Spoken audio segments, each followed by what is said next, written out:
I mean, I guess it all depends on the situation. Like, if she asks me to do something, I guess it just depends on what it is. I'll do it or whatever. Now if it's something that I don't really want to do and that we trying to record to put somewhere, I got certain lines, but for the most part, I mean, I don't know. I like having fun with stuff, so I don't take too much stuff serious. So I mean, for me, I don't know. I guess you can say tender, but I ain't gonna let it. Now, I ain't gonna let nothing like compromise me as a man. Like, I ain't gonna do nothing like that. But if we doing something, having some fun, joking, or let's just say another scenario, like if she asked me to like get her something, like if we on the couch and she be like, "Can you go in the kitchen and get me something?" Even though she can do it herself, because I'm like, you ain't doing nothing either. But I'll go get it. I mean, it ain't too much of a big deal. Now, if I go get it, it's because I feel like our relationship or situation is mutual. Like, I feel like if I do it for you, then you probably would do it for me. You know what I'm saying? I ain't trying to be used, but it got to be reciprocated. Whatever we doing for each other. But I mean, that's your girl. I mean, I don't know. I think it just sometimes it helps the friendship or the relationship go smoother. When y'all just agree to certain little stuff, have fun with it or whatever. I guess you can say it's tender, but I mean, that's supposed to be your best friend, ain't it? So we about to have some fun, but yeah, just don't be. I'll say if it compromise you, or if it make you feel uncomfortable or something, you can voice yourself. You ain't gotta be scared or don't be scared to voice your feelings, because then that makes stuff even worse in a relationship. So yeah, that's pretty much my feelings about it. Mon, it looked like you got some stuff working up over there, so shout out to the tech crew. So how you? Right, first day on the job, and he, my boy. So how you feel about the situation? Like, how tender are you behind your? Well, you were married, so your significant other. First of all, literally, shout out to the missus, because she be on my ass about a lot of shit. Shout out to the missus, but I'm very tender about her, and I want to be honest about something. It took a while for me to figure out how tender I needed to be. Okay. And how I already acted towards my wife. So I'm already really sensitive about my wife no matter what. But it took me a while to realize that certain things that she might have been tender about that I wasn't. Mm-hmm. And I think I'm getting it, like, the whole thing right. I think I am. So a lot of things my wife is sensitive about, I wasn't really truly sensitive to myself about that, because I just seen it differently. We grew up different. Yeah. And certain things I had to learn that what made her so sensitive about it is what she had to deal with. Mm-hmm. So I had to get to the point of, understanding what was my wife's sensitive areas compared to mine. Yeah. And a lot of things still to this day, some things I'm not too much worried about or too sensitive about. But even me learning and still learning my wife, that we get to know, what things we can be sensitive about with each other that might be might lead to an argument, basically. Yeah. You see what I'm saying? So I'm really sensitive about my wife, but it's just me having to make sure that I'm always on it, because like some things I might just like, she might be tired and she might not want to get up, so I make sure I try to hit it off at the pad. Like, hey baby, You tired? Let me go get this for you. And then she get a little fussy with me. Yeah, you know what I mean? Yeah, I don't know what the word for it. I want to say like you be more like sensitive, like more sensitive to it, or like you try to be more aware. Yeah. You be try to be more sensitive or more aware of her or like her feelings. You know, like because something that might not like something that might not affect you, it might be affecting her some type of way. You like, oh, shoot, I'm straight. I'm all right. I'm good. Yeah, I'm good. So why you over there tripping about something? But yeah, so I think but that's learned when you're in a relationship. That's something that that's just something about women. Your men and women already biologically different. Yeah. Then you grow up, y'all gonna think different about certain stuff. But that's all a part of it. So Marcus, how you married as well? How tender would you say you are about your lady? I don't think you ever be too tender, to be honest. Okay. I mean, go deep.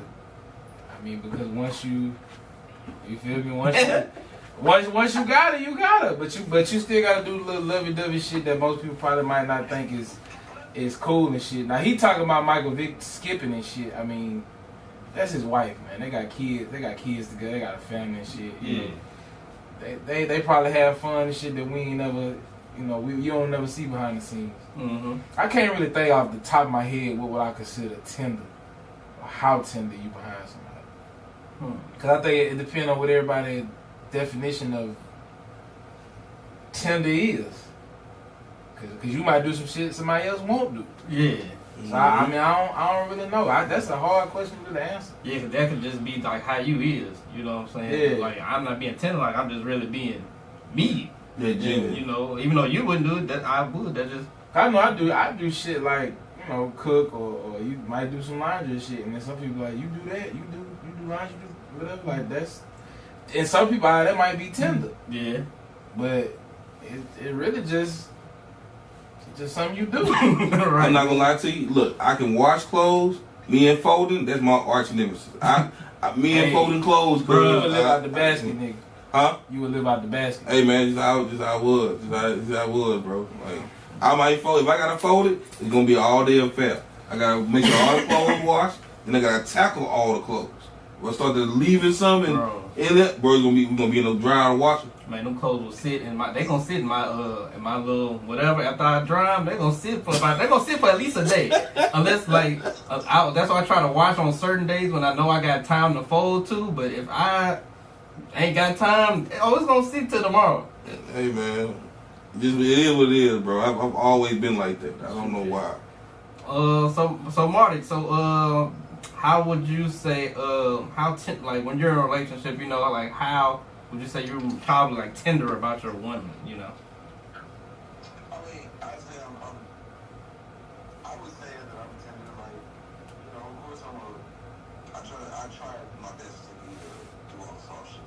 Yeah. Like be told, I try to do things, you know what I'm saying? Like I just try to be a listening ear. I just try to be as soft as I can. Yeah. Women are very, very delicate, you know what I'm saying? So you gotta handle repair, you know what I mean? In all sense of that woman, you know what I'm saying? So yeah, I just try to be, just as smooth as I can with my lead, just trying to make sure that I can provide her with all the soft things that she needs in life. Okay. Morning time. Morning, you sure you don't write poetry? you sure you passing notes. Yeah, Casanova ass nigga. Look here, man. You know what I mean? Nobody want to hear about your. Right, he started off with rubbing toe. I was like, whoa, we got that far already. You trying to be the funk in your right? Nobody asked about this nigga Tinder profile. We didn't do all that. But that's a certified toe licker right there. Certified CLT. Wait, certified CTL. I can't spell. CTA. That's gonna be. See, that's my shirt right there. CTL, nigga. CTL, ho. CTL, ho. Yeah, bro. But that just reminded me of something. Like I realized, like the girl I'm talking to now, like sometimes, like we joke and stuff and play around, and sometimes I forgive. Like you put it to the back of your mind, like. She have her moments, her sensitive moments. I was like, but cause she's a little more, I would say, tougher, than other people. Like, I guess emotionally, physically, but like she does have a woman moment. So sometimes like I have to be cognizant of that. Mm-hmm. Like even like yesterday, she told me something. She was kind of like in one of her little vulnerable states. Well, she was in like one of her little moods or whatever women get into. Check the shoulder bounce. Yeah. I I'll pick it up later. I can't explain, but she was in one of those. So I was like, okay, let me be more attentive at this moment because I don't know because something is it's happening. Something she's feeling like something is bothering her right now. So let me be more attentive. Let me turn the game off. Let me stop watching TV and be more attentive. So I don't know, man. Look at us, grown, mature. Got in touch with our feelings. Males we got on. Hey, trust me. I'm gonna tell you right now. Men forget, cuz like I swear, I'm telling you right now. I've been married for a while. We've been together for a while. I forget. And when I tell you I forget, I mean as the moments that you catch. Either you're a day late or a dollar short. And sometimes, and this is my own personal experience, I've done it more times now than I care to admit. Because my wife can be feeling some kind of way. And you can sense it, but you don't catch it. And what I mean is, like, the air, like something's wrong, but you don't know what it is. And you don't catch the subtle hints that a woman gives off. You know what I'm saying? And sometimes you be dismissive. And a man can be really dismissive fast. Oh, shoot you. So I've done that before, and I had to come back like, oh, baby, you all right? Something wrong? Mm-hmm. She's like, nah, nothing. I said, no, I sense it. I don't know what it is. And I want to ask you, like, what's going on? And she can still, and then she gets dismissive. So it's the times when they want to tell you, they want you to be attentive, and you miss it. And then when you miss it, it's hard for you to try to come back and to get it. Like I said, I've done that before, and I do that a lot, and I don't know why. But that's just my. I think there's just something with men, like the signs. Sometimes we just don't see the signs, And that's why you got lick them toes. Yeah, that's what to make up for it, Every answer lick toes. Lick them toes. Is it so? If you fuck up, not me. For some fellas, they might, but not me. CTL, CTL. Yeah, man. So speaking of, we on the subject of relationships. I think this was maybe last week. I don't know, sometime last week. Somebody in the community, Coach Charles Smith. He lost his wife, Ms. Rosa Smith. Coach Charles Smith, if y'all don't know, he's a Hall of Fame high school basketball coach here in Louisiana. They were married for over 50 years, God, that's a long time. They just won the championship, a few weeks ago. And then she got called on home about maybe 2 weeks after that. So we just want to say, Coach Smith, we're praying for you. We always support you here. As you was my former coworker. Good dude, solid man. The real good man. So we just praying for you and your family. Prayers up for y'all. Ms. Rosa, she was a good woman. She supported you throughout this whole journey, this whole time, and you see what that good support can get. You can help her brother get to the Hall of Fame with when that house is in order. Yes, indeed. Marty, you got anything on it? I know you're a big basketball fan like myself. Yeah, so I just want to echo what you're saying. Just continue the thoughts and prayers. And rest in peace to Miss Rosa Smith.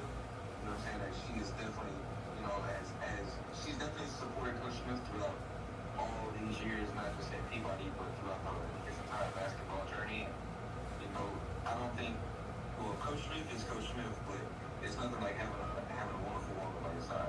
And a supportive woman. So, and that's what she was. And even bigger figure in the community, to all those that were close to her. So, rest in peace to Miss Smith.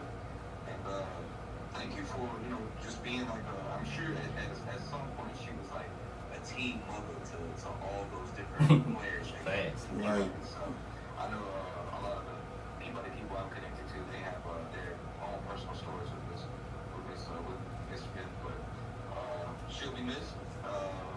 Rest in peace. Yeah. That's all I got.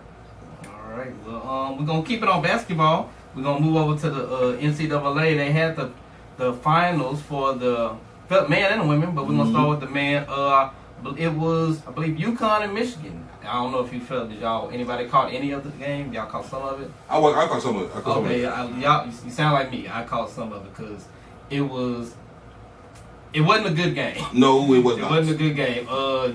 The shooting was terrible. I don't think Michigan made a three till, I think, the second half or late in the first half. They only made like 8 threes the whole game. They put up like almost 30 of them. Yeah, it was a bad shooting night. But so Michigan won. I think it was 63-69 over UConn. UConn was trying to get their third championship in 4 years. Yeah, the game was nasty. It was real nasty. But shout out to Michigan and they coaches. Shout out to UConn. They weren't supposed to get there this year.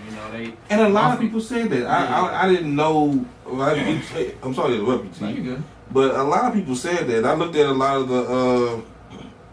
the people like the blogs and stuff talking about the game, talking about NCAA, the Final Four championships, and everything like that. And I seen a lot of people say that UConn wasn't supposed to be here. Yeah. And I was thinking like I don't remember hearing anything throughout the year about UConn having a bad team, UConn having a bad season. I don't remember hearing anything about that, but I was just like, why was UConn having a bad season? And that's why looking at their players and their roster, they had pretty good people. They had a pretty good team. I still don't get why they shouldn't have been there. Yeah, I think it's because they didn't have like one of those high profile, star people that's gonna get drafted. Okay. Not the little guard, the kid Mullins, he might go kind of high, maybe late lottery, late first round, if he leave this year. But other than that, outside of him, they wasn't really deep like they was last year and the year before. So, and their season was they had a good season, but they wasn't the same beating people by 15 points. UConn, they had a lot of close games. They wasn't dominant. Yeah. But you see, when you got a good coach and y'all got that rapport as a team, like you just need to win 5-6 games to win the championship. Go on a little 5-6 game win streak. You got your ring and that's what they did. They got some experience, so they just relied on that. Savvy. Got to the championship, lost to a hell of a coach, and he had a hell of a team. His whole team was transferred. Yeah. So they was older anyway. Yeah. But shout out to them. Shout out to Michigan getting a championship. I think that's their first one since when? Mo Pete played. Is it 95 or something like that? Or when Glenn Rice was on the team, I think. Yeah, back in the dude that was getting with Sarah Palin. But we off that. Let's go. What do you think about those championship games being played in football stadiums? Like, should they just be moved to and you know how it is with the football stadiums. They have that raised platform situation. I'm not a fan of that. Yeah. So, what do you think about that? Do you think that those games should just be moved to like a whole other arena or something like that? Maybe just have the Madison Square Garden or something like that? Like what do you think? Two things. Number one, I think that it makes it hard when you're playing in an arena because, like you said, not arena, a stadium or so, whatever, like a football stadium, because of the depth perception. Like people don't really realize that that's a real thing. If you never shot a basketball on the court in where a stadium or an arena where you're like in the center and the walls aren't like.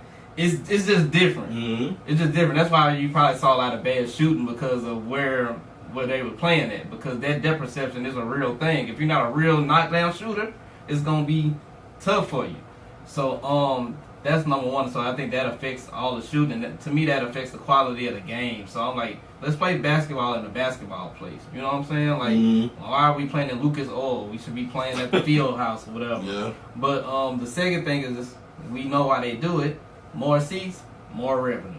That bottom line. So if we can sell more tickets, we're going to put it wherever we can put it. If we can put it at LSU, get 100,000 people in the Tiger Stadium, we'll do it. We'll do it. That's all they really do. That's what they looking at from their side of it. And I get it. You want to make a little money, but I feel like sometimes you hurt the quality of the product. I mean, this is supposed to be the best game of the year, and we are playing it in the football stadium, and it could affect the overall outcome. Yeah, it could affect the thing. That's why I also don't like random. But like when they have Super Bowls outside, I hate it.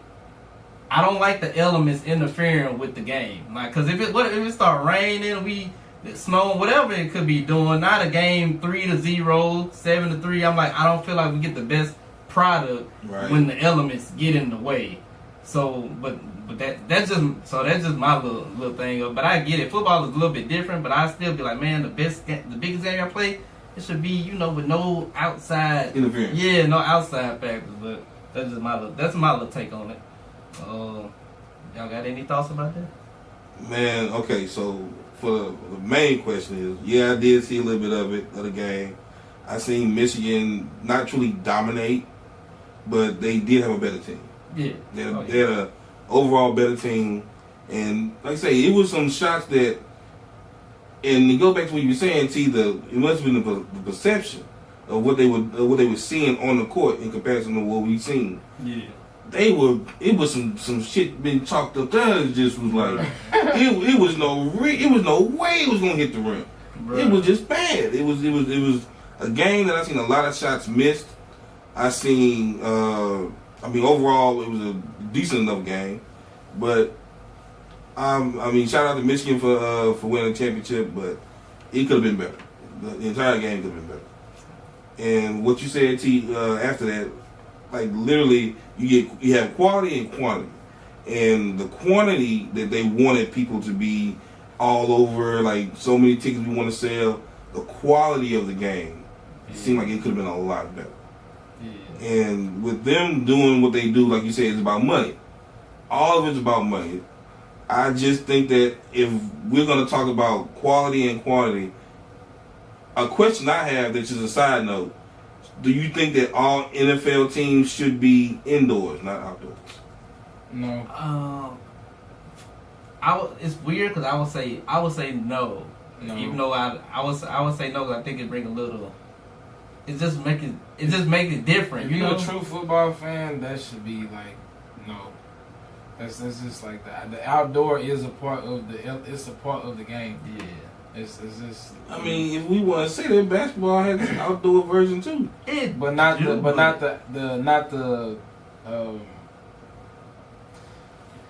It wasn't rooted like it was not rooted in the business part of it wasn't rooted in outside. Yeah. The gym is a thing, is culture. Yeah.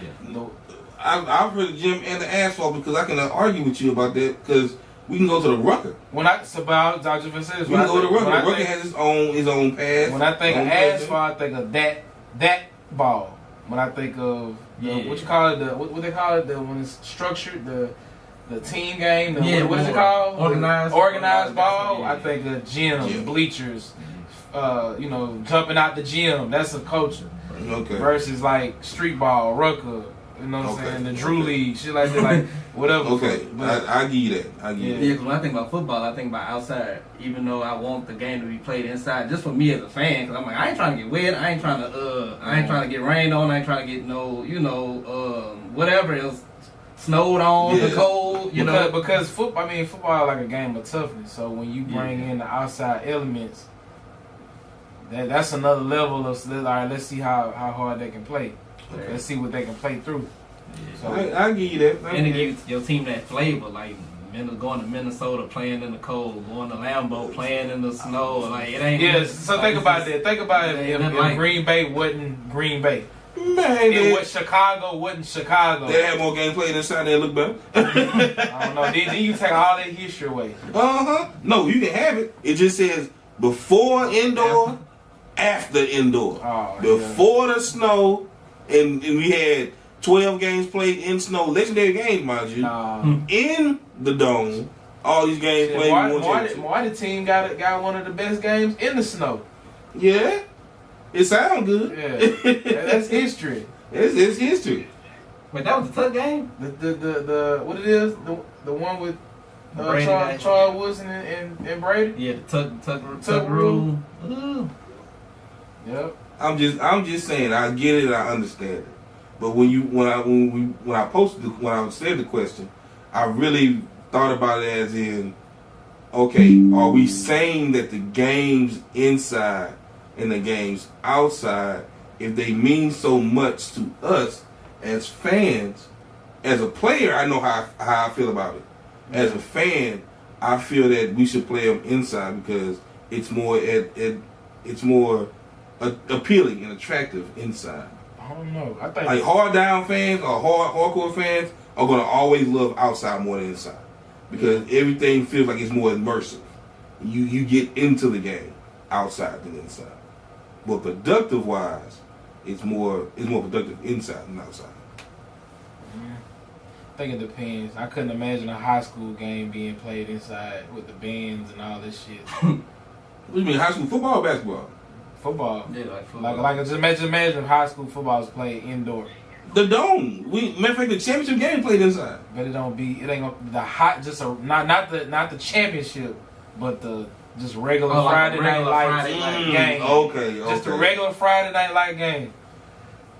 That'd be a lot of shit going on. Two bands back and forth, all that loud ass cheering, all loud. It's too much. It need to be spaced out. I'm getting a fucking headache in here. Then you can't go into the bleachers, and that take a whole nother. Shout out to y'all, the ones who got all the security brought to the games, because y'all want to sneak under the bleachers. Hey, I'm like, we had one Rapid Parish Sheriff officer here last week. Now we got the whole FBI canvassing the canvas because 2 kids want to get it in. Crazy. Yeah, shout out to the men's basketball, but let's go to the ladies' side. I don't know anybody watch any of the ladies championship? I did. I watched the. Marty, did you catch some? I didn't get a chance to catch the ladies because it just wasn't. I truly told, I feel like the national championship was actually the previous games between Geno and Coach Dawn and Geno being South Carolina versus UConn. We'll get to that, but to answer your original question, no, I did not get to the official ladies national championship game. Yeah. I did see UCLA won, so shout out to UCLA. Shout out to the Bruins. Yeah. UCLA Lady Bruins getting that dub. So yeah, shout out to them getting that dub. What y'all think? I watched it. The championship, man. I knew from the third play of the game. I was like, oh, it's gonna be a long night for South Carolina. They couldn't get to that goal. They couldn't get no offense generated. UCLA was them girls just too big. They was physical. They just seemed way more ready to play a championship game than South Carolina. And I feel like you said, I think South Carolina probably felt like they won a championship when they beat UConn. They broke their undefeated in the Final Four. They was the only team that beat them all year. They had the issue with Dawn and Geno at the end of the game. that's mainly what I saw. Yeah, and that's crazy. That's bad that had to be the highlight because South Carolina really put it on UConn. Like nobody beat UConn like that. Played them like that all year. Yeah. And for South Carolina to beat them that bad, I was surprised myself. I was like, UConn go run through this, but nah, South Carolina, them girls play like grown women that day. And then, but they got it handed to them by UCLA. I think they won by 30 points. Yeah. Yeah, it was a rough night for Dawn in the game. But UCLA, if you watch them, they just executed. They whatever the game plan they ran it, and they just had an answer to anything South Carolina tried to do. So shout out to them. And it was I was hurt watching that game. I was like, dang, Dawn. I'm like, they gonna go get blew out, and I was like, they gonna make a run. Ain't no run get made, and I was like, well.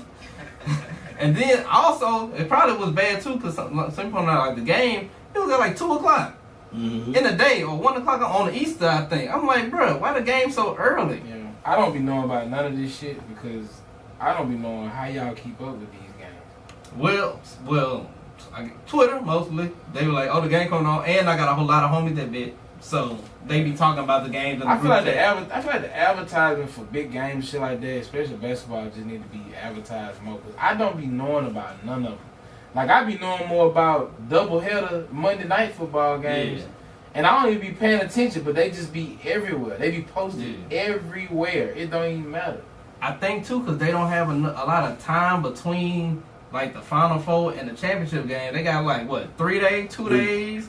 And they be like, dang, I gotta play. I don't have time to build up as a media. We ain't got time to build up no story. We ain't got no time to really make something up or like build any anticipation. We don't know who's gonna be in the final. Maybe they need to just start paying like, I don't know, the Shade Room or somebody just to post the game. Cause I be seeing.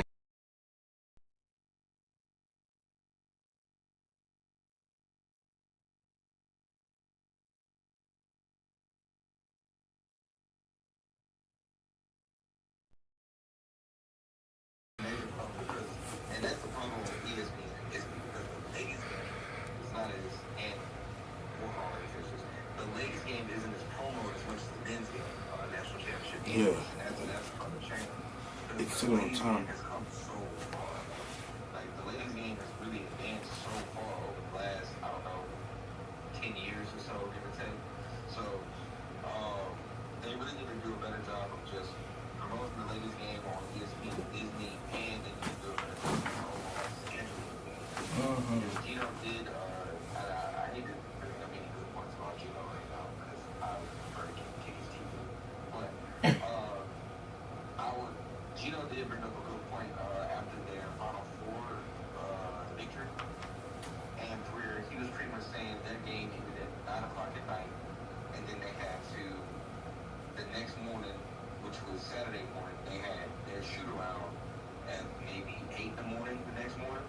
So the ladies don't even have time to rest, recover, shake back, nurse an injury that may have come about or whatever the case may be. So, and then they actually had practice later on that night at maybe like 7 o'clock at night because the other South Carolina had to use the gym for practice too. Yeah. So they need to do a better job. They being the NCAA need to do a better job of scheduling both the ladies game compared to the men's game. On the men's side of things, their games are on CBS, TNT, True TV, USA, like they're on so many. HBO Max. Yeah. Yeah, they're all over the place. So, if you're just flipping through the channels or flipping through the TV guide, you're going to say NCAA tournament or men's NCAA tournament, you're going to tap in. So, or if you're a fan of the game like that.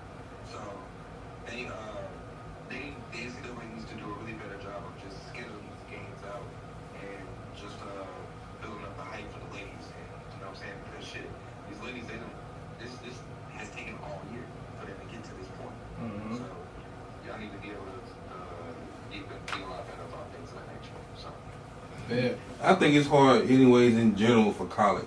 Like you say, the NCAA is, or the Final Four, Sweet 16, that's what? How many weeks total am I looking at? Maybe what? A week and a half? 2 weeks? About 2 weeks. Well, about 16 days. So 16 days total for all these teams to play all this game. And so from day 16, from day 1 to day 16, it's those 2 weeks or so, and you have all the teams that's going into the NCAA championship from the Sweet 16, Final Four and on, and then you're going from that first game to the last game, and you not knowing who's going to be playing in it. That's a lot of media work. That's a lot of media work because first you got to build the entire bracket, then from that bracket figure out who's going to win, and everything's a guess. Then try to figure out, can you put a story together within those 16 days to the teams that are going to the next game, and then from the next game to the last game. Yeah. And it can be a Cinderella story. You just gotta try to figure it out as you go. Bro, that's a lot of work. Yeah. I think it should be better. Yeah, that's a challenge for college too, because like you said, sometimes you don't really know who's gonna, like in the NBA, if you got the best player, more than likely your team gonna be up there at the top. College, they can be the 1 seed, 2 seed, they mess around and lose in that second round. Now you like, oh, now we gotta, no disrespect, but now we got, oh shoot, Belmont then upset Arkansas. Now we gotta talk about Belmont, and what they were doing, who they were before. We don't know who played for Belmont and how we gonna build this story up real quick to get some more eyes, to keep these eyes for these next couple weeks. But I mean, but I think I did see like ratings were up this year, I believe. But everybody knows that's because betting is more bigger now. So the ratings were up for the game. But so. But still speaking of that, let's go back to Geno and Dawn. They had an issue I saw at the end of the game. I didn't get too much into it because I was like, I kind of felt like I already knew how the whole saga was gonna end. Right. I was like, Geno gonna end up apologizing, and they ain't gonna really discuss whatever really happened. So I ain't looking too much into it. But Marty, it sounded like you got some words about it. So what you got on your mind? So, pretty much, long story short, Geno and Coach Dawn Staley, they got into it post-game after South Carolina put Delta ass to UConn, the Lady Huskies. And so, what happened is Geno was upset about Coach Dawn not shaking his hand in pregame. Okay. Pregame. So that's what he was upset about that, which led to he also felt like the South Carolina ladies were getting a more favorable whistle throughout the game. He complained to Holly Rowe at the end of the quarter. I believe that was the end of the third quarter, which, side note, I absolutely hate those quarter break interviews. Oh, man, they need to get them out of there. Get them out of there. I hate that so much because you're taking away a lot of things from the game. You're pulling the players from the game, you're pulling the coaches from the game. It's just a whole bunch of bullshit. But Geno, he did complain to Holly Rowe saying that the young ladies that he's coaching, they're getting roughed up and they're not getting favorable whistles and all this, that, and everything between. But truth be told, you know what I'm saying? Coach Dawn just had her ladies ready to play. You know what I mean? Yeah. That's just what it was. So the game ended, and Geno had some words for Coach Dawn, and I think the rest should have just let the clock run out and just let everybody go to their locker rooms. You know what I mean?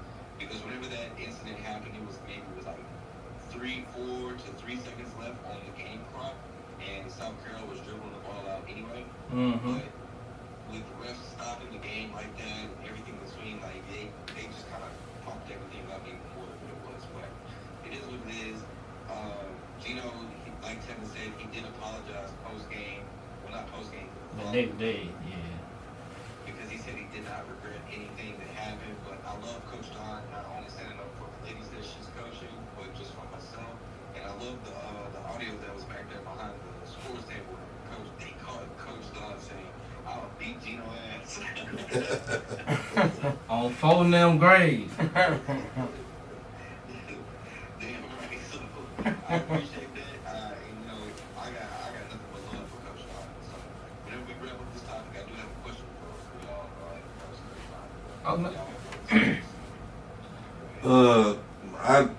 I seen the whole ordeal between Coach Geno and Coach Dawn. Don't get me wrong, both of them are like tremendous competitors. They both have impeccable records. They both are championship caliber coaches who have done amazing things for women's basketball. However, I am old enough to know that when UConn was reigning supreme over women's basketball, girls basketball for I don't know how many years, that I can remember a certain player, Diana Taurasi, who used to get a bunch of calls for UConn back in the day. I remember them games when she'd go up for a little ticky-tack foul, back to back to back to back. Next thing you know, she has 30 points. 30 points, 15 rebounds. In a UConn win, they sweep by almost 20 points. Mm-hmm. See, I remember them games. So I remember for years. Matter of fact, it wasn't just with Taraji. It was before. Like, Geno used to have games where people used to call, "Hey, man, I don't think this game was called fair." I remember going to ESPN and saying that, or seeing people talk about, do you think this game should be coached a little, or should have been refereed a little bit less? Geno used to, man, it was some of them years, he was beating teams by, 30, 40 points a game? Yeah, I mean, he was brutalizing people. He wasn't even close. But now, since he's on the other end of other end of the ass, we don't feel too good. Yeah, when another team doing what you used to doing, especially your undefeated team that you thought about winning a back-to-back championship, that's what hurt. And like I say, don't get me wrong, like, I love competitiveness in basketball. I love competitiveness in sports. My problem is, when the rabbit got the gun, it's not too fun. Yeah. So, like I say, I seen the game, and I can understand what he was talking about. But I can also see the game to where that even when South Carolina was down at one point, they came back and they fought hard. They fought hard to get up there. Yeah. Matter of fact, a couple of them calls on both ends was kind of suspect. It was just that the calls wasn't going in their favor, and now you had to make a big deal about it. Which, like I said, I can see why. But I think that the game should be coached or should be refereed fair no matter what. If we're gonna call a game fair, we're gonna do hard calls all night. Don't start that shit at the beginning. At the end, you lighten up. Yeah. Don't start it at the beginning. You lighten up, and at the end, it's super tight. Don't do that. Oh yeah, because that's what you need them when you down. Yeah, I you need them super tight calls. I need that foul now. I need that. Because I need every point I can get. Because we can't score against them for some reason today, and y'all not calling these quote unquote fouls is making it harder on us. But the thing is too, on the back of that, but everybody know if you watch women's basketball, Pat Summitt, she kind of had the same issues with Geno when she coached too. But they was the two top dogs fighting. They always had some issues. Well, Geno had more issues with her than she had with him. Yeah, and she would call him out on it. So it just is what it is. But shout out to Dawn for beating them. And shout out to UCLA. But Marty, what you had about Dawn? So with the Houston Comets getting ready to come back, do y'all think that Coach Dawn would ever entertain that? Yes. Ever entertain that? Did she coach? Now I could be wrong. She probably just played there. She didn't coach them when they were a thing, did she? No. I think she just played in Charlotte, and I believe she played in Washington. Yeah.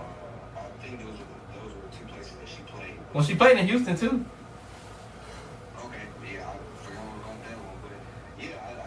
I think that would be the ideal place for Coach Dawn to go to, if she ever decides to leave South Carolina. Yeah, that money. I just think number one, the money got to be right.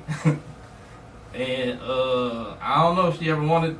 I don't know if she ever wanted to really coach the WNBA, but who knows? Like you said, that'll be a good. You got a known face, a champion, championship coach. From the college level, one of the most popular women's basketball figures right now. That would be good for somebody, and she's a former player for that franchise. That'd be a good thing for somebody like her to possibly take that take that role once they come back. If they coming back with not this year after. 2027, 28? Yeah, 27, 28 season. So that gives her, one more year to try to get another ring at UConn, and then who knows? You told South Carolina? Yeah, South Carolina, and then head on, probably can do some other things. So I don't know. That's a good question. I'm just interested to see how they will go, and I also wonder why some coaches don't make that jump from college to the WNBA, but I'm sure it has to deal with money. Money could be one. I look at that as like Nick Saban. Nick Saban said, look, it's different coaching men and boys. Yeah. So the difference might be just the attitude toward how you coach this group of people versus these group of people. So, I thought that if it was going to be anything, it would probably be a different way of how you would coach and how you would treat the players as a coach. Mm-hmm. So, like you say, I've dealt with coaches that hard down just get into a player's face, and then I see other coaches that really talk their way around how, like, almost like parenting, like gentle parenting and being an aggressive parent. So I see it as that. It's probably like the politics too. Oh yeah, absolutely. I can definitely see that being politics behind it. Just being in the league versus. What you mean by the politics, Mark? Like how the NFL coaches be when they get up in the, they finally get an opportunity in the league, and then they, for 1 or 2 years you ain't doing too good, you out of there. Versus when you're in college, it might be a little bit more leeway, and probably a little bit less of a eye on you like it is when you just in the NFL. Yeah. So it could be that too, just the culture of college versus going to the pros. But for Dawn, she was already a former player, so maybe she would entertain. But she building a hell of a legacy with with them. So yeah, they're gonna put a statue out in front of that, so she might want to just ride that out. And she get that money. She got the Balenciaga on the sideline. I mean, she you get got that paper. I think it's more money. Technically, to me, I think it's more money for coaches in college than it is in the pros. I think for women's basketball, probably so. Now the other stuff, no. But for college, well, I don't know. College football, I think they get. Now you probably right about them. Yeah, I think get the top get paid a lot, probably more than the top NFL coach. That's what I'm saying. Like literally, I think in college, a head coach makes more. I mean, who knows all the ins and outs of the players and the alumni and all that. Like the money they get on the contract and underneath the table. So I think it's a lot more money in college. And if you're a top winning college coach who's already let's say 1 or 2, 3 championships already. Y'all steady making it to the Final Four. Y'all steady making it to the championship game. Y'all consistently making it to the playoffs. I mean, the Sweet 16, the playoffs, stuff like that. Hey, bro, I can only imagine that your paycheck gonna be well worth it, cause because I want to say Rick Pitino just got a new contract. I don't know if it's $5 million a year or $10 million a year, but it's something big. 5 or 10 mil a year? Yeah, it's something. Yeah, I think it's 10. It's big for coaches. All I gotta do is show up and yell at y'all, get y'all in shape, and we make it to the champ. All I gotta do is yell at y'all, make it to the championship or make it to the playoffs, and hey, get your ass to move. What we doing here? Just go 3.5 minutes, maybe 4. Bro, I'm in there. I'm gonna make sure that we every year. I'm doing my best. Well, we got a good team going. Go Tigers. That's all true. That's all Coach O did. He got paid to be really a mascot because he didn't coach not a lick on that team. Coach almost did some shit. He got him now. He was the perfect. Well, everybody. He was the perfect face for what we needed. Like he was the face, but everybody know the coordinator did the job. But shout out to Coach O. But come back. We got Lane up. Y'all don't want Coach O. Y'all don't need Coach O. Not to be the head. No, I don't want him to. I don't want him calling no plays or nothing. But he definitely can just be on the coaching staff. Yeah, he's a hell of a recruiter, and he gonna get the party turned. Man, look, bro. I want a coach to stay no matter what. Shit happened. Okay, cool. Well, I mean, he was living it up. We couldn't keep. Come on, man. No, you can't get mad when you living this job room lifestyle. That's part of the politics. He was doing it too. He was bringing the whole to the practice. I was like, all right, Coach O, you wilding now. You bring them to practice now. Now if they stayed out of practice, cool. You can bring them to the game. She want to see the tiger. I'm gonna show the tiger. Oh boy, Coach O, man, wild time, man. Good time. I'm gonna show the tiger. Oh. Well, since we're here speaking of Tigers, we're gonna talk about and women's basketball. Touch on a former Tiger, Angel Reese. She got traded from Chicago Sky to the Atlanta Dream. My only question to y'all would be, y'all know Angel Reese, right? Very popular, very Yes. Angel Reese, what are you talking about? I already know what you about to say. Yes, very popular, very real fame. Probably the one or two most famous women basketball players in the world right now. Mm-hmm. Would your marquee player? How do y'all feel about trading a player like that from your team? Like if your team was the Chicago Sky, and you realize we just traded our maybe even our best, but for sure our most famous, popular player that kind of drives the franchise. Yeah, you know what I'm saying. How would y'all feel about that? The first thing I did when I saw it was I looked at the trade compensation and I was like, Chicago getting two first round picks or something. So my question is, that's 20, 27, 28 or something like that? Probably so. Who coming out? Is it somebody from South Carolina? Is it something that they probably got their eyes on that's way more vital? I ain't gonna lie, these next two drafts, well, if it's 27, if it's this year or next year, they got some girls coming out. Yeah. These two drafts gonna be real good. Because maybe it's something that they know about Angel that the world don't know. Yeah. It's something that maybe they feel like they can build a team. Because Chicago a gritty ass city, so They probably don't want no Barbie. No, I don't. I don't believe They that. probably don't want a Barbie. They probably want some. They probably want some Coach Dons. Okay, so here's my take on this. I have a really when this because we've seen this in the men's happen already. When Luka got traded from Dallas to LA. Yeah. So we've seen this already happen. We've seen a star player in their prime going to one franchise to another. Now, let me be frank. Let me be clear. When I say a franchise player, Angel Reese is absolutely a franchise player.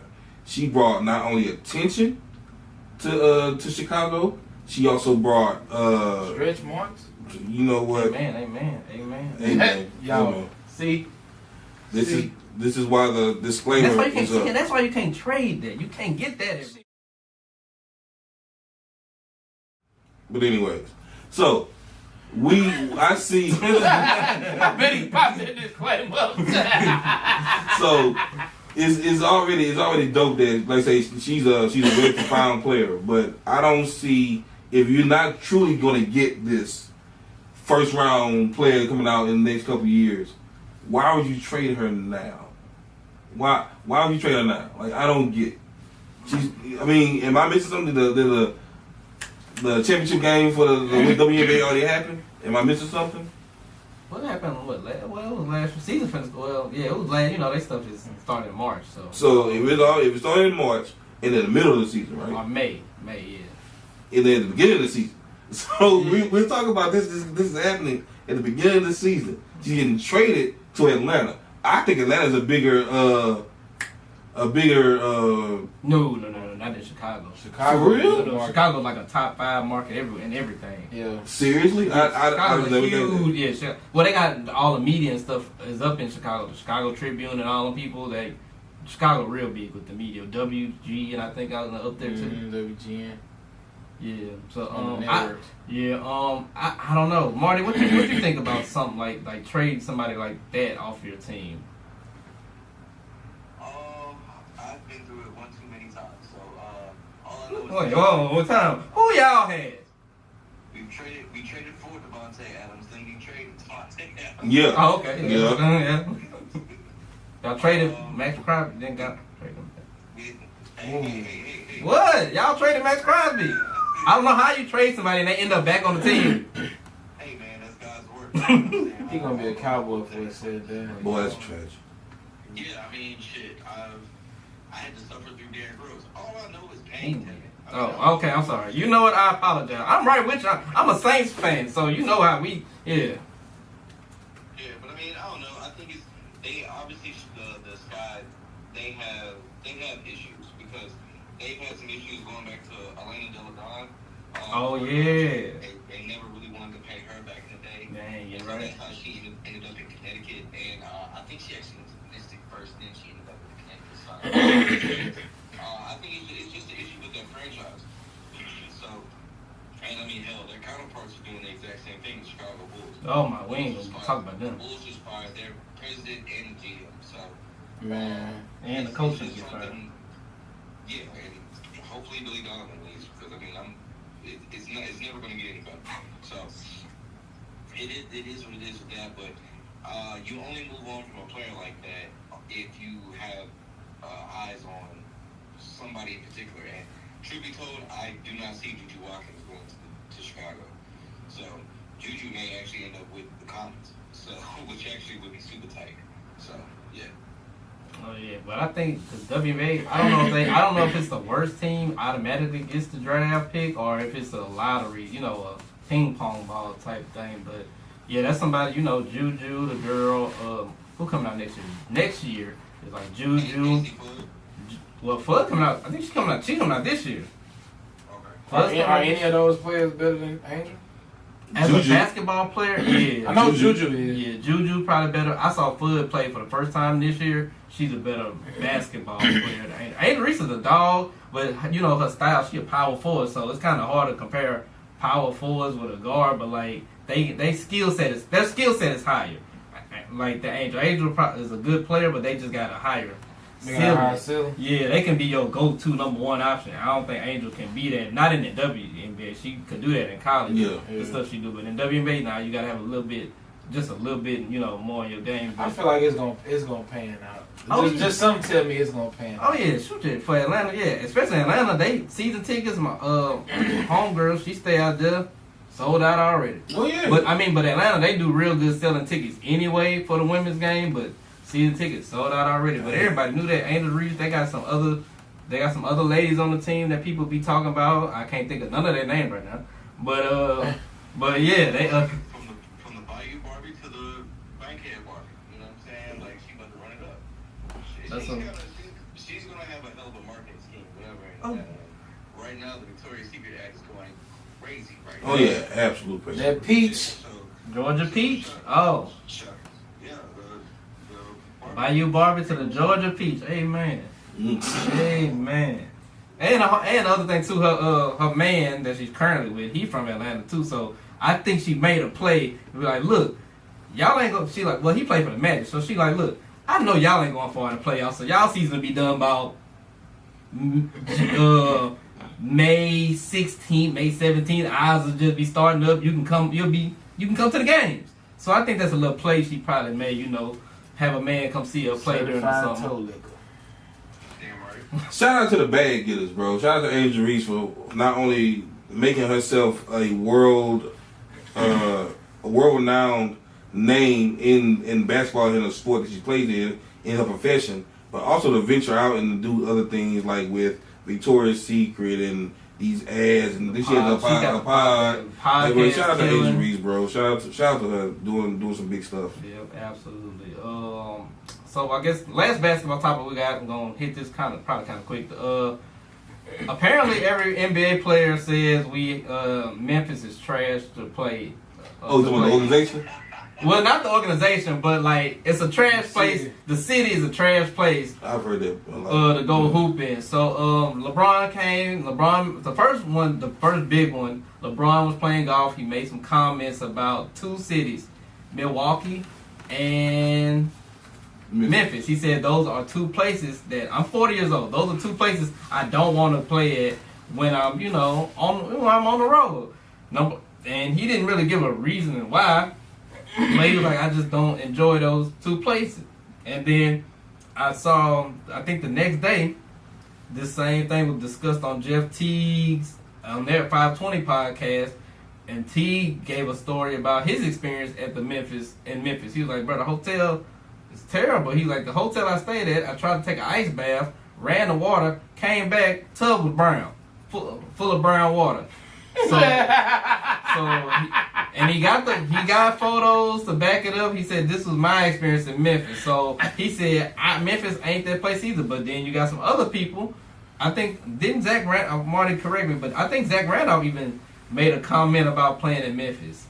Or Zach gonna show love because yeah, but he did. I think he did reference that people do say certain stuff about playing when they come to Memphis or something like that. Oh yeah, that's for sure. Like I definitely saw KD saying the same thing. Yeah, him. KD said that was KD KD. was saying that they would stay across the street at the West End, and they would literally walk across the street to the arena, and they gotta pass up crackheads on the corner and whatnot, and just random people. Like they say, it don't feel good for playing in Memphis. You know what I mean? It's the merge. And one of my comments, he went to he's been to a Grizzly game, and he said that it's not necessarily a arena where they play at. It's more like an oversized theater where the Grizzlies play at. So maybe that's kind of hinting at the stadium facilities or the arena facilities may be subpar. Yeah. So that could be a thing also too. So I don't know. I've never been to Memphis. I would like to visit one day, but it just doesn't seem like that's going to be a continued basketball city for the NBA. Yeah, I've been to Memphis once. I went about 3-4 years ago. But I did the regular tour stuff. I was on Beale Street most of the time. I went to some of the regular normal spots, but I liked it. I liked how Memphis felt. Maybe because I don't know. Maybe it was just because of my first time, but I liked the feel I got out there. I walked down there by the stadium. I mean, I didn't see no crackheads that I can recall of, but I know that I know for sure because I've been to other NBA arenas. They not the only arena where you'll see probably crackheads or some homeless people. Because when I went to Miami and we passed by the Heat thing had like the next street over, whole street full of it looked like Skid Row, full of tents, full of unhoused people. Yeah. So they ain't so Memphis not the only place to look like that. Go to New Orleans, go walk around the smoothie.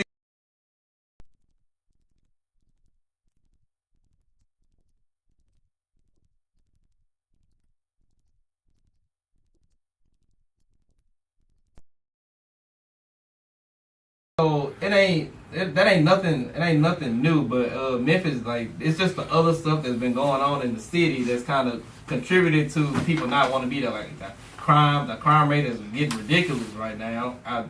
But I think it went down since the new dude got hired. But the crime rate was getting ridiculous, and but like they said, the facilities, like the hotels and stuff, just wasn't up to par. Now those hotels are probably 4-star hotels that they going in. Might have some issues, but when they said the hotels that they're used to staying in, I said, okay, the Four Seasons and all this other stuff, the Ritz, I say, let me look up let me look at the difference. I'm like, what's the big difference between, the West End and the Ritz, whatever? Bruh, them rooms, the $1,800 a night. Yeah. I said, I'm like, y'all travel different. I'm like, when you search for hotels as a regular, as a civilian, I feel like, regular civilian, regular paycheck, when you search for hotels, certain hotels come up on your search. Holiday Inn, Radisson, what's another? Marriott, Drury Inn. Hey, you better go booking.com. Booking.com. Them the stuff that, when I search for hotels when I'm somewhere, that's what pop up on my screen. I ain't never seen the Ritz, the Four Seasons, all that stuff. When I saw them prices, I said, that NBA money, the NBA lifestyle, that's different. So I can see I can see why that ain't too good to them. I'm like, that hotel's $600 a night. What they're accustomed to. Yeah, I'm like that room $600 a night. That's an expensive room to me. Like that's $600 a night. But it's different. I'm an NBA player. Yeah. I'm accustomed to 500 count sheets. You know what I mean? Egyptian I'm accustomed to 5,000. See, look. Yeah, whatever the higher thing is. 5,000 count sheets. I'm used to you say 600. Mine is 1,600. I'm used to having room service knock at my door and say, "Hey, do you need something?" I was just checking on you. Yeah. And they leave. You know what I mean? I don't even want nothing. I'm used to that. And if I gotta walk by 2 crackheads and 5 chickens, you know what I'm saying, on the corner just to get to my game, and I gotta go shoot 30, I mean, I got a problem with that. Yeah. I got a problem with that. Nigga like me got some Temu sheets. But for 100 count polyester. I'm shopping off fat kid deals off Twitter. This nigga, I don't even know what it is. I'm finna find out today. Oh, yeah, boy, they all the Amazon sales. That's who I get them. Like if someone don't sell on Amazon, they the first ones that put it out there. Hey, this on 50% off Amazon. Go get it. Hey, put that in the group, man. Yeah. Because we need help. Yeah, we need 100 count sheets for real. But yeah, man. Just on the kind of end of that expansion. I don't.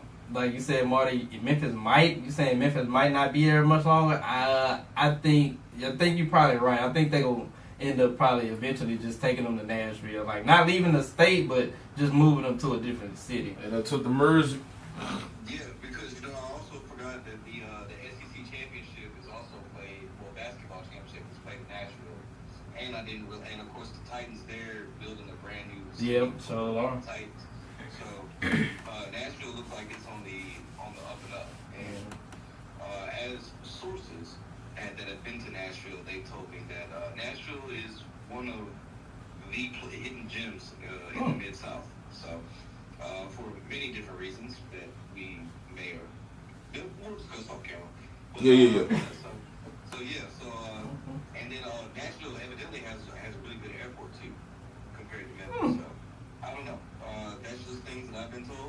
haven't seen or experienced for myself, but it is what it is. But speaking of Memphis, Tennessee, and things that go on, first day out. FDO. 1 month out. 2 months out. 8 days out. Obviously, big year. Obviously, CEO. How about that? Marcus, what are your thoughts about Pooh Shiesty holding up Gucci and other label executives at alleged gunpoint? Terrible. It's terrible, man. I mean, I was a avid Pooh Shiesty fan, bruh. Especially through the pandemic and shit like that. Like, I was like, okay, not G's. I was like, Gucci got him one. He got him a good lineup of artists on 1017. And everything just started going to hell. And I was like, but he still got Pooh Shiesty. At least he got Pooh Shiesty. Then Pooh Shiesty went to jail. And he get out. And literally he going right back. Mm-hmm. And it's like, and then you do this to your CEO or the person that put you on. I don't know what y'all had a contract dispute about. But, yeah. And you did it on house arrest. He had a house arrest bracelet on when he did the shit. Which is absolutely amazing. How can you fuck up not once, but twice? Or not even but twice. Once, twice, 3 times a charm. You was on house arrest, stick up your producer, your owner of your contract, and then rob him. Rob them. Not them. How, like, the level of stupidity and disrespect is so high. Negativity. It's just too high. I give props to Gucci for putting them people back in that boy life. I give him so much respect. Oh, so you one of them, you don't care about the snitching shit. You a law-abiding citizen. Oh. Snitching means shit to the people that's in there. Yeah. Hey, I shoot your car, police. I'm a free man, law-abiding citizen. As a free man, bro. I was a free man, bro. I'm letting you know right now. Put them people back in that boy life. You could have killed him. What you said about Jerry Jones? Oh, I pay good money for you niggas. I pay good money for you It's niggas. all because the music. Matter of fact, disclaimer. You know what I mean? You know what I mean? You know what I mean? So I gotta make sure we know this. You know what I mean? Bro, I'm picturing that shit in my head. Bro, but it's just crazy. Like you said, Mark, to me, it's just crazy. I'm like, bro, you just got out of doing a bid, and now you gonna do something that's gonna land you way more time than what you just got out doing. I'm like, you came out, you dropped, honestly, the hottest rap song of the year to me. Like, when that song dropped, I was like, oh, because I heard Pooh Shiesty, and I forgot. I ain't never really listened to him, go search for him, but then I was like, I went and looked, I was like, oh, I forgot that was his song, or he was on the song with this person. But that song got my attention. I was like, I don't know who this dude is. I know before he went in, everybody was talking about the Shiesty mask, and Shiesty this. And when I heard that song, I was like, oh, this is what they like. I was like, okay, so I see it. I get it. But now you go crash out to go back in that whatever they call it, sell a 10x8 or 6x6, bro. A 6x6, and you about to do probably at least a good 20. Hey man, you must like the food in there, or the beer must be something that you like. Cause no, there ain't nothing. Yeah, you might like the food. Let me not say that. I apologize. All the Memphians that's listening. Yeah, that boy about to have a Shiesty outside his door tonight. All the Memphians. Yeah. It's you know what? I take it back. Gucci shouldn't have snitched on you. You should have just walked free. Man, because we knew the story. The story was out for a while that something happened. The story had been out for a while that something happened to Gucci, but people was like that was fake or whatever, blah blah blah. Then a couple weeks later, dad house get raided, then his house get raided, and everybody end up in jail. But yeah, it's unfortunate to see the young brother do something like that, to throw away. To me, if he goes down for this, like, throw away so much potential. You know what I'm saying? Like, the kid, he got talent. So you talking about the first time or the second time? I'm talking about this time. Right? The kid got talent. I don't like seeing talented people not use use their talents. You know what I'm saying? So Well, he did. And that's kind of the crazy thing. I want to circle back to that. You were talking about how this story was out there, because didn't that broke like the week right after the Super Bowl, right? Yeah, it was, yeah. And that broke during that week, right? Yeah, because I think that's when they start putting out that little AI image. I don't know. Is that image real? I don't think it's real. The one with him and Gucci, like him holding Gucci jacket or whatever. I think that one is fake. Yeah. There's other things out there where like the screenshots of the camera report. Gucci just looks like defeated in the face and whatnot. But I don't know. It's definitely very odd. And because prior to Shiesty coming home, I was listening to. Matter of fact, this might have been October, November, something like that. This was before he had that car accident, and I was just like hearing like Gucci on these podcasts. I remember he went on the Breakfast Club. He went to Bank. He went to a handful of people, right? And he was just saying like he was promoting his book episodes because Gucci was diagnosed with schizophrenia, but he was just saying it. People started asking him about the music and whatnot, and he was like, "Man, truth be told, I've been waiting on Shiesty. I've been waiting on Shiesty to get out of jail because I'm putting all my money, everything that I have, I'm putting everything into Shiesty to be the most successful artist that he can be." But for Gucci to say that in October, November, Shiesty get out January, and then turn around and do this and basically backstab Gucci, this is like running off on the plug. You know what I'm saying? Dude, this takes running off on the plug and sticking up your plug to a whole nother level. So, I hate that happened because, like all niggas be wrong sometimes. It's an opportunity, right? Yeah. And look what Shiesty did with his opportunity. Like, it's fucked up, bro. It's really fucked up. And I thought Shiesty would have treated Gucci better, but at this point, we all know that Shiesty is just a straight up criminal. like he's just a criminal, bro. Like that's just what he living his raps. Long story short. Yeah. I'm a person that, for one, I'm a music head, so I love good music, and I love music to the point that I'm like Tevin. I want somebody with talent to be able to use their talent and to put out good music, great content, even though your content might be messed up as is Shiesty's is. Like I say, he's a criminal, but he made good music. Stupidity is what I can't deal with. Stupidity is one of the things that is just a no-brainer for me. My dude, you got out of jail, got out of prison, and the only thing in your mind is, let's go make this dude pay for what he did or so-called didn't do, because a lot of us don't know what truly happened. What was the whole beef about anyway? But all I know is he wanted out his contract, and instead of talking about it and negotiating with the your manager or whoever, you decide to 30, pass me that Drake. Hey man, you decided to go get guns and pistols, and your entourage, your crew. Yeah, we gonna have a meeting, all right? We gonna have us a meeting. Turn out the music. Hey bro, like I'm to the point that, bro, you got out alive. You got out alive because we are talking about Gucci Mane. We talking about a rapper who is known for doing defending himself. Also has been talked about in raps and in court about handling things and dealing with drug paraphernalia allegedly. So we are talking about a man who knows his way around the streets and a pistol. You could have not only lost your life, your daddy could have lost his life. That's 2 generations gone. Like this is what I think about when I hear this. And I'm like, bro, that's stupidity. That's dumb. That's truly, truly dumb. And not only did you take you did a crime, you took the evidence that connects you to the crime. The 10, 17 chains. Mm-hmm. You took them from the people that was in the building.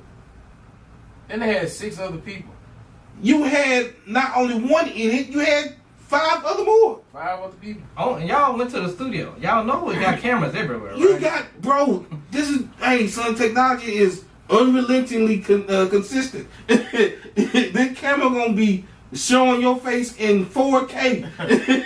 What is called facial recognition? They got that now. Life, death, and ring cameras. Yeah, It's all guaranteed. I can't respect stupidity. So like, hey, bro, I'm sorry to happen for you, but you got what you deserve. Hope you got what you wanted in the money, the recognition, and the extra jail time. That's what you got.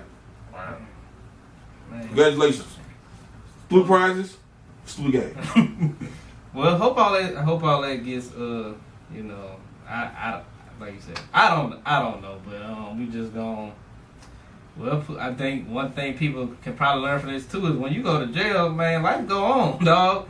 Like Pooh, for an example, he came out hot, but when you go back in, I mean, look at people like Dirk and all them. Dirk been sitting for I don't know how long. People move on. Like people ain't gonna wait for you or care like that, like talking about. Yeah, like, man, you gotta have when you sitting in that hole, like people, yeah, they move on. So just remember that, like, bro, you think I'm doing this and I got all these people out in the streets that care about me, man. They gotta live their life on the outside. Sure like do. you gotta live yours on the inside. They gotta live theirs on the outside. So think about that too, bro. I just hate that for the young brother with so much, you know, potential. And shout out to Lions Rap 32, man. She's been in the chat, or they've been in the chat for a while. Shout out to y'all, man. Keeping the chat entertaining. Yeah, man. Appreciate y'all. Thank y'all for listening. Thank y'all for interacting with us, and I appreciate that. Yeah, man. So let's go on to some more music stuff, man. We got a good topic here. I think Marcus brought this one to our attention. It looked like something that he saw, caught his eye, and I think this is gonna be a real good topic. So yeah, Marcus, bro, go ahead and dive into this one. Which one we on? I think let's do the big one. The one I want to do this one gotta go. Oh, this the one gotta go segment. This is the new segment we got in the show. Brought to you by Waste Man. These sponsors right there. Yeah. Most sponsors. So Disclaimer. I'm gonna try to hit y'all every week, or with some pretty good ones. So this one right here. Sorry, TJ. I wish you was here, my boy. We'll spin the block on this one. Yeah. So on this week of one gotta go, you gotta choose only their music. No personal life. No personal problems. No news clips. Just no music. headlines. Just the music. The music. One person gotta go. Okay. Michael Jackson, Okay. R. Kelly, Usher, or Chris Brown. Okay. Say this again. You can't. No personal life. I know. Say this again. Just music. One gotta go. Michael Jackson, R. Kelly, Usher, or Chris Brown. And this is for your own, like, your personal taste on, like, if you could do without this person's stuff. Like, this one gotta go. One gotta go. All right, Marty, you first, because... I already know who Marty gonna say. Who? Usher? Ooh. That kind of shot me with that one. Oh, wow. The reason why I say that is because Chris Brown is the better version of Usher. Whoa. Ooh, shit. Oh, shit. Let's wake it the fuck up in here. I'm taking it down. The better version of Usher? Shit. Yeah. I don't know, dog. I don't know if I could get with that one, dog. His concerts be better. His music is better. Ooh. Probably has more albums than Usher by now. Yeah. I would say. I can't say you wrong right now. Usher's probably most replayed album is what, 8732? Or Confessions. 8701. 8701, my bad. That nigga said G's album. I like the number sound a little bit like I'm just going with it because I'm not sure. Yeah, but you know what I'm saying? That Confessions or either that Numbers album, whatever. Yeah, like a lot of things from Chris Brown's catalog have stood the test of time. And they keep getting better. Now, R. Kelly, Got that My Way I don't know album. about y'all, but I'm still playing Kells in my household. I don't know what you're talking about. You know Pop that warning. They still playing Let It Burn, man. Still pull up on the half on a baby. What you talking about? Oh, yeah. You know what I'm saying? I still ride through playing, you know what I'm saying, that goddamn Chocolate Factory. I listened to R. Kelly yesterday. See You know what I'm saying? Like certified toe licker. I'm not, but this ain't no different. Talking about music, strictly music. And Michael Jackson, I mean, literally the GOAT. Like literally the motherfucking GOAT. For any- Between you can argue between Prince and Mike, like who's the GOAT or whatever. But as far as the household I grew up in, my mom will kick you in the teeth behind Michael Jackson. So, like she is not playing. So yeah, Okay. that's the side of the fence that I say. Like, when y'all get ready to answer chat, please put in y'all answers. I see Lions Draft. I think I know who Lions Draft is. I think I know who I know it is too. And so yeah, but as I see that Lions Draft said, Usher can get the fuck on too. Wow. Damn. Wow. How old? Lions Rap, how old are you? That could. My way. That might. I'll give you a hint, Tevin. He normally sits in that chair. Wait, what? Oh! It said Usher can get out of here? I'm surprised. I thought he was gonna say. I thought he liked the words and the message and the intricacies of the longevity. I thought he liked all I thought that. he was gonna say CB. I thought based on just what the things he said, I thought he would have said CB. Right, because I don't know if Chris Brown got no class. You know, classics and remember he said remember this. I just thought it was gonna be the message, you know.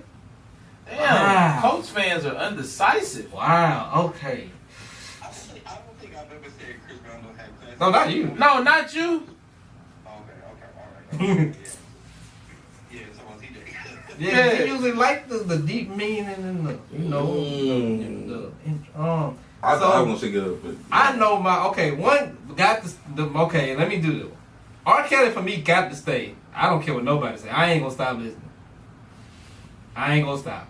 I can't Certified stop. toe licker. Can't stop, won't stop.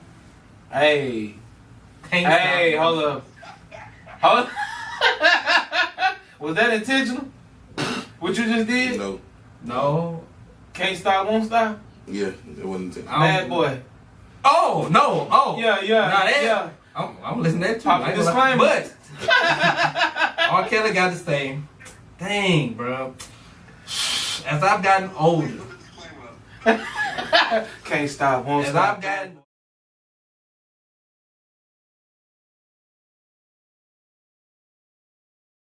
Ooh, here we go with the bullshit. now, Mike and Chris Brown. Ooh. I listen to way more Chris Brown right now, or present day, than I did Michael Jackson. Than I do Michael Jackson. But, man, I don't think I could do like my music history, like how much I love music without the Jackson 5 stuff. Like that's some of the stuff that really made me like listen, like actual just music.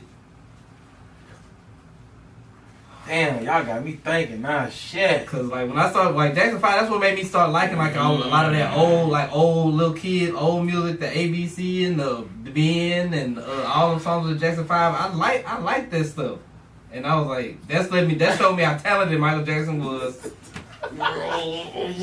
Who you got, Tevin, man? Christopher, I love you.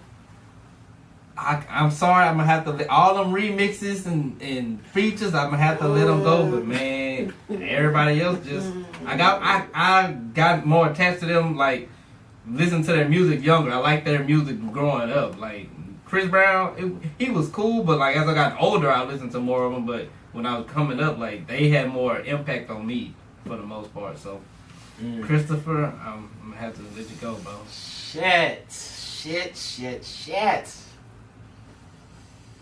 Ooh.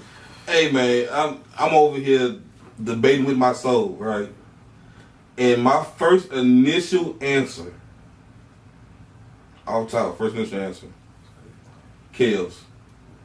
I'll give it to Kels. I swear. Out of these three? Out of them four, Kels was gonna be the one. Yeah, I understand. Okay, so a caveat, right? I said my initial pick was Kels. When you said Usher, I thought about it. I was like, well, why? No, I would want Usher, But Usher's first album, his classic albums, like say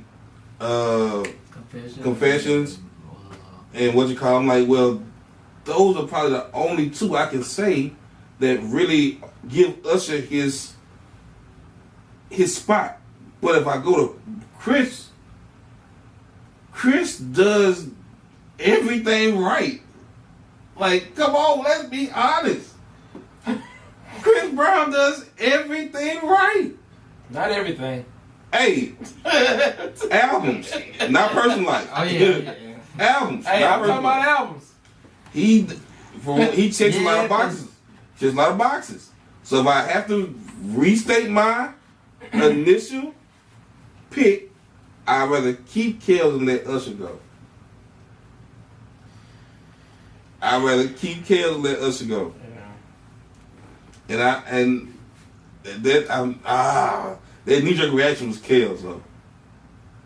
It was R. Kelly out the door from the jump. But now I gotta say Usher gotta go. It's the remix to Ignition. Yeah, and all the stepping songs. Give me all of them. Feeling on your booty. Yeah. Booty. We don't get Dave Chappelle skit without R. Kelly. Shit. Yeah, you don't get sang. Piss on you. I don't get sang. Drip, drip, drip. Stop the damn disclaimer. You don't get that hit from Dave Chappelle without Robert. Take that. Without him. How many of y'all nieces and nephews were here based off of R. Kelly? Like, Shit, nigga, me. We niece- hear all of R. I'm Kelly. about to say, I don't know, but I know, well, I ain't gonna say me, but 12 Play came out in 90 something. yeah. what that mean? Music stand the test of time, don't it? Now I'm saying, you ask how many niece and nephew, nigga, that's us. I mean, shit. We born off of Kelly. Here based off of R. Kelly. Oh well. Man, That's some real shit we talk about here. I ain't gonna lie, bro. I'm gonna go ahead and say this before I say anything. I don't believe myself. I don't believe shit I'm probably gonna say.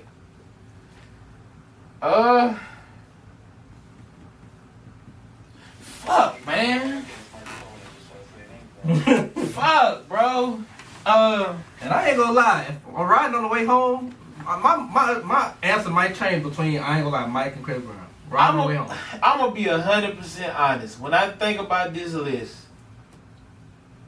I cried when Michael died, so I can't let Michael go. Nigga, my first ever time doing like a talent show, I acted like Mike. Did moonwalk and everything? Yeah, I had my grandma wig, bro. She had like a little curly fro wig. I went and got it in her, and we had to spray that bitch black. That's how nigga, the Michael Jackson Moonwalker Thriller videos, Motown 25, the fucking all that. I'm a Mike fan. Then we had the game on Sega. Oh, I couldn't find that game to The say. Moonwalker. I could not find that game. I've been looking for that game for years. You know what I'm saying? The history movie. I can't let Mike go. I just can't. Now musically, I know a lot of people probably not gonna go play Mike as much as they will some of the newer music. Because some people don't even think Mike really is R&B, but Mike got some R&B. Yeah. So I can understand why somebody would say Mike. I'm gonna go. Fuck. Shake back, nigga, answer. Hold up, nigga, damn, nigga. I'm gonna go to Church Usher. I'm gonna go Usher. Simply because when I think of like hit songs, and I think of just like things that I just cannot ever not play again, Usher don't really have that many songs that I just can't ever not play again. I can't never not play Same Girl again. And even if Usher wasn't on it, I'll take the remix without Usher, with just T-Pain and R. Kelly. Okay. I could take just everything R. Kelly done made damn near.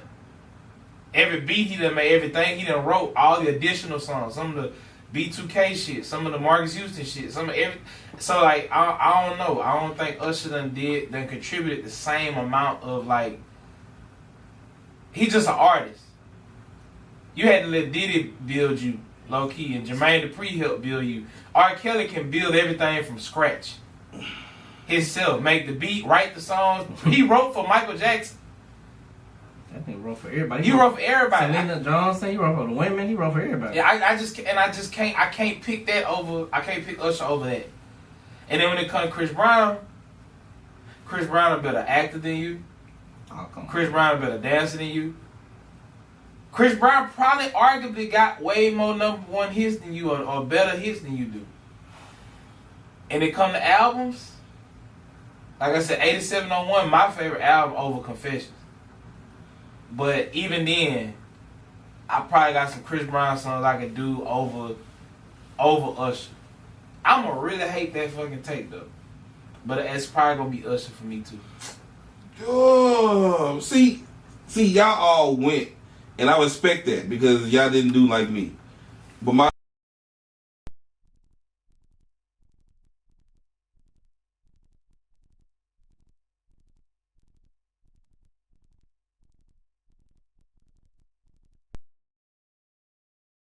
get rid of him. And I say that honestly because I really wanted to be like, that's my pick, I'm gonna stick to it. But when I had to think about it, I had to go down the list like y'all did.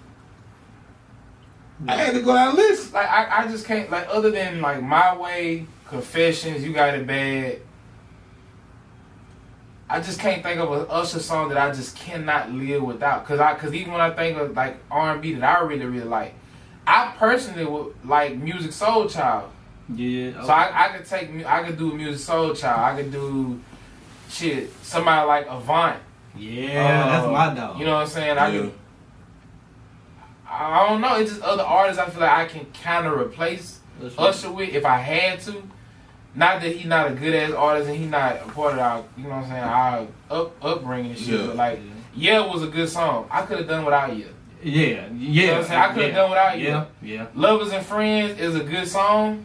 Ooh, I need that. You need it, but that's like that's one of the only ones though. Like, yeah. you know what I'm saying? Well, and then I ain't gonna lie. Well, what grew on me? What's the song I listen? Superstar grew on me. Like, I listened to it younger, I ain't really like it, but as I got older, I like this song a whole lot more. Superstar is probably one of the ones that I kind of need from Usher, and it might but that might be really pretty much it. Unless I go back to the old. You remind me, yeah. and You Don't Have to Call It two of my favorite songs. Yeah. And they both on the same album. R. Kelly got the better. All Bad. I mean, like I say, All Bad. He do. R. Kelly, you remind me better than Usher. You remind me of my G. Come on. I mean, that's nostalgia. That's nostalgia. That's nostalgia eating you out. I'm gonna stand on. Dang, bro. Yeah. So it's who you had, man? You said Usher. I said Usher. Usher. You had Usher. Dang, everybody had Usher except me. Yeah. Well, so we got 4 people wrong and 1 right. All right. So let's see. What else can we go to? We're pushing up on an hour 40 here. I guess. All right, let's do this real quick. We'll save that Kanye conversation for next week. Okay. Cool. All right. So we're gonna say Kanye for next week. Marty, did you have something else that you wanted to try to get in? Yeah. So Okay. we'll talk about this here real. We gotta be quick about this. Well, there's no way to be quick about this topic. But Facts. here we go. So I was thinking about this the other day, and we have a lot of Black trucks outside for Marcus.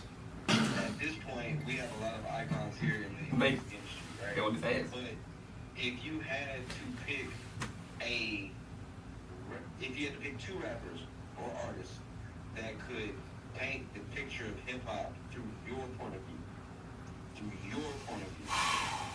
who would those 2 artists be? Oh. Now, I have my 2 answers prepared. I'm not sure if y'all need a little bit more time. I got it. Time on this? I got it. Amon said he got his. Alright. Marcus, do you have yours? Y'all. I think I got one of mine. I think I got one. So. Alright, so y'all sit there and ponder on that. I'll sit here and say this. The 2 people that I would say that could represent hip hop based off of their music, their artistry, it would be Kanye Okay. and it would have to be Future. Wow. I need something for the streets, and I need something at a very, very high artistic level. You know what I'm saying? I don't necessarily need the lyrical miracle motherfuckers. Hey, don't, do not disrespect Royce the 5'9", all right? And Immortal Technique, don't do that to them. Yeah, my fault, Tech 9. I ain't mean no disrespect, dog. But you know what I'm saying? But yeah, like, I would say Future because, you know what I'm saying, I need somebody to paint the story strictly from the streets. And I need somebody, like, at a super high artistic level, like Kanye, to be able to paint it from that level above and then go all the way back down to wherever, you know what I'm saying? Because, and then also Kanye samples a lot of older music. And so with that older music being sampled, he brings a different kind of life to some songs. So yeah, Kanye and Future would be the two people that I would have to be able to paint the picture of hip hop through my eyes, through my ears, my point. What y'all got? And who y'all got? Okay, one of my artists that they can probably paint hip hop to me through my eyes and what I've experienced. One is Big Crit. Okay. Big Crit is one. And I would have to say Eminem.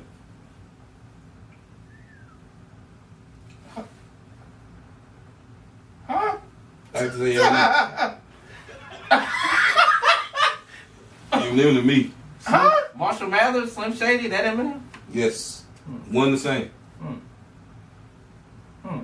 Okay. Would you like to expound on that? Okay. So this, right? You said to represent hip hop through my eyes. Okay, yeah.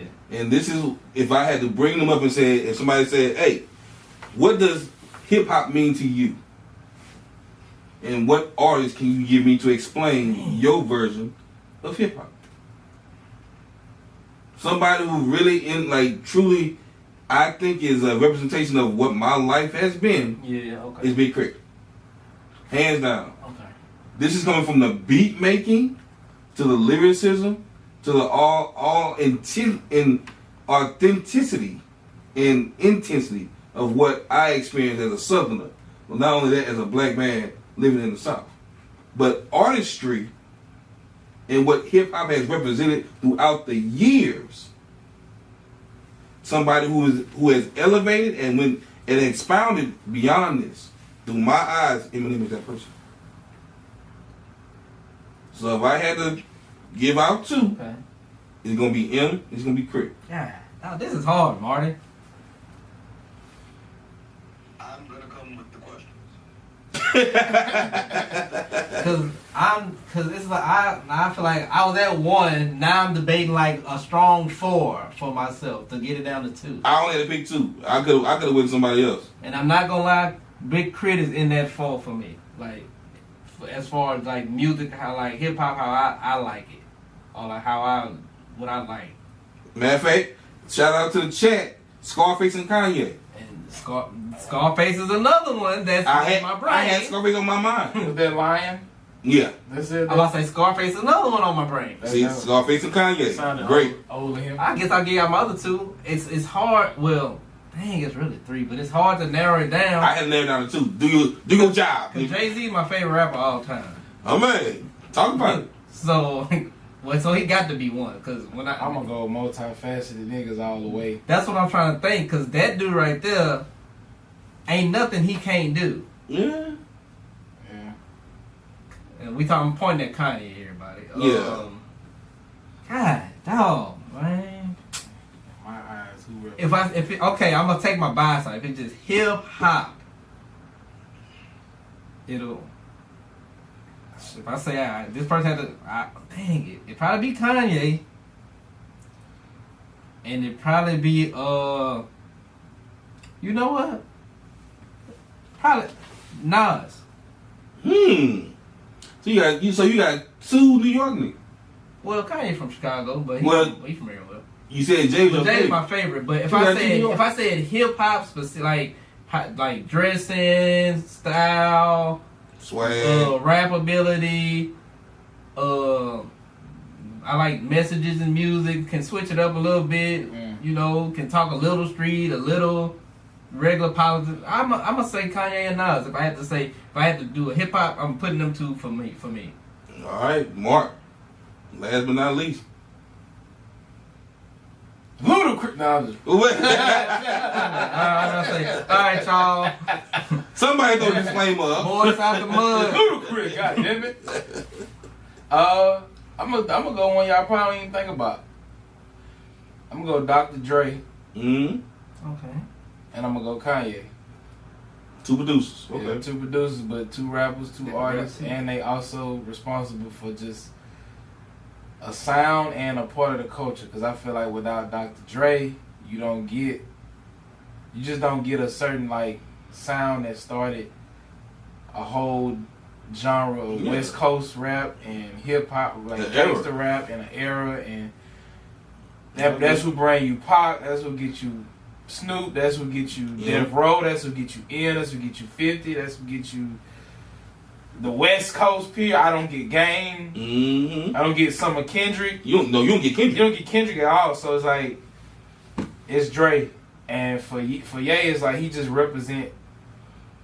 To me, he represent the different elements of hip hop, from production to rapping to just how you can go from soul and sample and just you can diversify.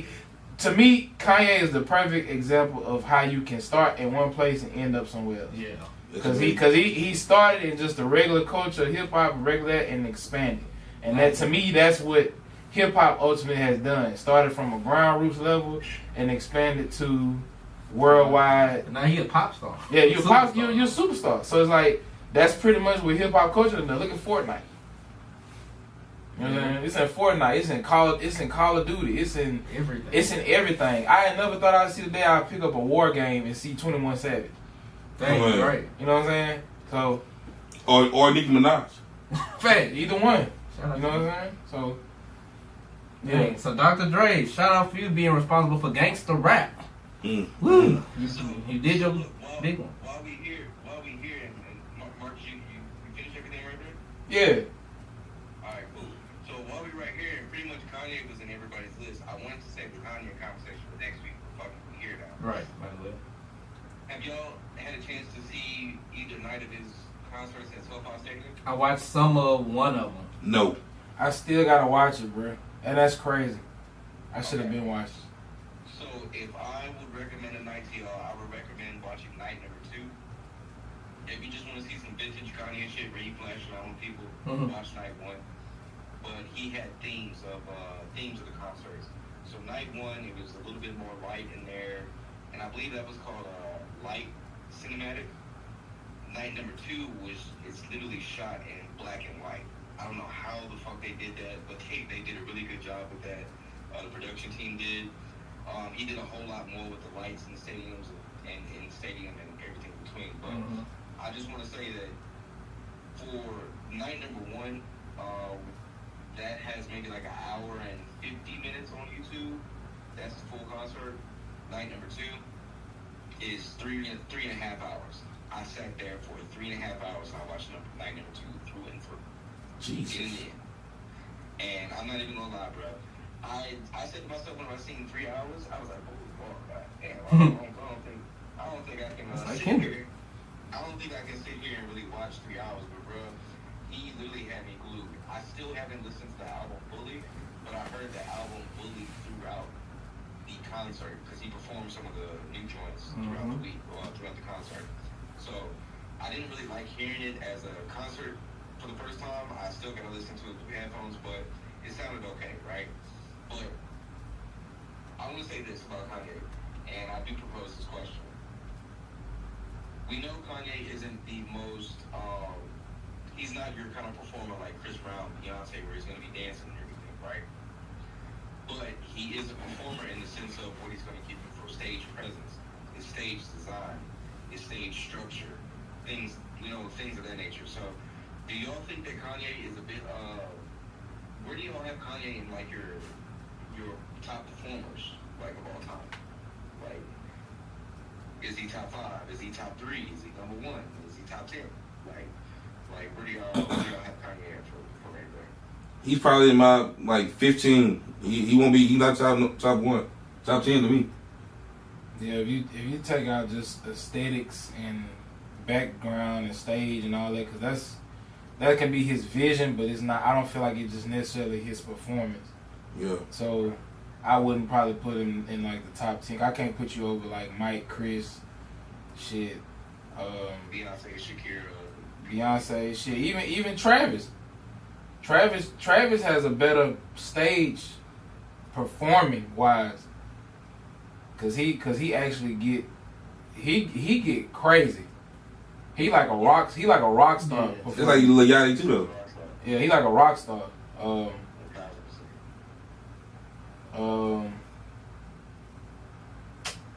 know. Yeah, I don't think I'm gonna put him in no top 10 or nothing like that. But if we talking like set design or stage, put everything together, you know, everything together, yeah. you know, the production of it, that's a whole nother question. Yeah, he's not even in my top 20, like I think about it. Right? Yeah. He gonna bring out a gospel. He gonna bring out a choir. He gonna be like he did, standing on top of the damn moon or world, whatever he was standing on. Bro, like in night 2, he brought Lauryn Hill. He probably got Lauryn Hill to come on time. On time, bro. When was the last time you niggas seen Lauryn Hill? And on top of the world with the little thing attached to it, not trying to fall off. I'm gonna tell you the aside from the Grammys, aside from Lauryn Hill being at the Grammys. Yeah. When was the last time we've seen Lauryn Hill? Shit, maybe an award show. That's about it. But I don't know. I would just recommend that y'all sit there and watch night 2 of him at SoFi. Bro, it is literally incredible. Everything that they did with the lights, the smoke, how the crowd was even more into it on night 2 compared to night 1. He literally like cut the music and you can hear the crowd echoing, rapping the lyrics word for word. So not just lyrics, but even like ad libs. Like the crowd was really into it. Hopefully this is the real Kanye that we are seeing. It's not he don't revert back to none of the bullshit that had people upset with him. So I just wanted to get that off about Kanye. So I'll let that be there. I'm gonna try to watch it this weekend because I need to dedicate just some time just to sit down and watch. I want to put it on the big screen and just like shit, probably just chill and act like I'm at the concert.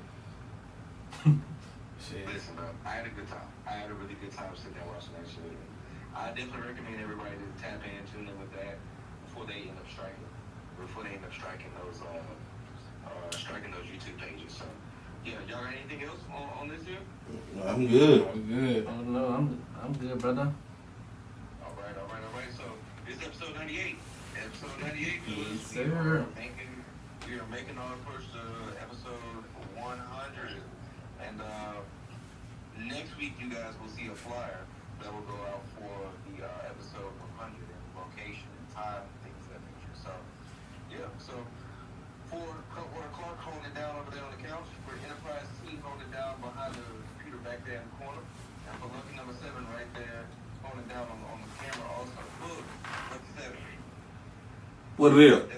That's a good test trial today, baby. Good test trial. We battled through. You know what I'm saying? Mr. Papa, disclaim on your bitch ass. Yeah, in a heartbeat. Yeah, man. We still do some things to the camera, but Sweet Jones. I think we definitely learned some things throughout this episode. But yeah, so Lucky 7, I appreciate you holding that down. So, and for Coffin Leroy, aka Tasha, yeah, that's definitely Tasha in the comments. Absolutely. What he said? Oh, he said Marcus as peak. He said Marcus, you wildin' about Travis. And he said, How am I wildin'? He said Kanye not being top 20 is y'all cool. He's fucking the Bulls on that one. So, Oh, okay. I'm about to say my top 20. He said performance though. He not saying like production and set. bro, you know he's calling as soon as the show ends. So. But yeah, but thank y'all for everybody for tuning in, tapping into this episode. We got a lot of people watching. Appreciate y'all. I be trying to share, man. Shout out to the entire viewership throughout this full episode. So until next time, y'all, thank y'all for tapping in with us. And, hopefully we kept y'all entertained.